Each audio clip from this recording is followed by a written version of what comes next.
আমরা অনেকেই মাংস খেতে ভালোবাসি, কিন্তু আমরা কি সকলে জানি বিভিন্ন ধরনের মাংসের বিভিন্ন ধরনের নাম আছে?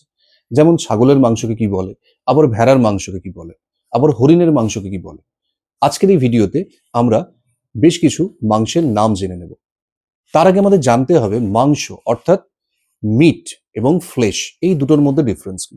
কারণ রক্ত মাংস বোঝাতে আমরা ব্লাড অ্যান্ড ফ্লেশ বলি, ব্লাড অ্যান্ড মিট বলি না। দুটোর মানেই মাংস, কিন্তু দুটোর মধ্যে ডিফারেন্স আছে। কি ডিফারেন্স? ফ্লেশ মানে হচ্ছে যেটা জীবিত প্রাণীর মাংসকে আমরা বলি ফ্লেশ, যেমন হিউম্যান ফ্লেশ বলা হয়, মিট নয় কিন্তু। তাহলে মিট কখন ব্যবহার করব? যে মাংসগুলোকে আমরা রান্না করতে পারি এবং যে মাংসগুলো আমরা খাওয়ার জন্য ব্যবহার করি তাকে বলা হয় মিট। তো এবার চলো আমরা জেনে নিই এরকম কিছু মাংসের নাম। যেমন ভেড়ার মাংস আমরা কি বলবো? মাটন। আবার গরুর মাংসকে বলা হয় বিফ, কিন্তু বাছুরের মাংসকে কি বলা হয়? ভিল। সেরকম পায়রার মাংসকে বলা হয় কি? স্কোয়াব। তাহলে হরিণের মাংসকে কি বলবো আমরা? ভেনিসন। আবার পর্ক কাকে বলা হয়? পর্ক হচ্ছে শূকরের মাংসকে, কিন্তু শূকরের পিছনের পায়ের মাংসকে বলা হয় হ্যাম। আবার চিকেন তোমরা সবাই জানো, মুরগির মাংসকে আমরা বলি চিকেন। তাহলে আমরা ছাগলের মাংসকে কি বলবো? ছাগলের মাংসকে বলা হয় শেভন।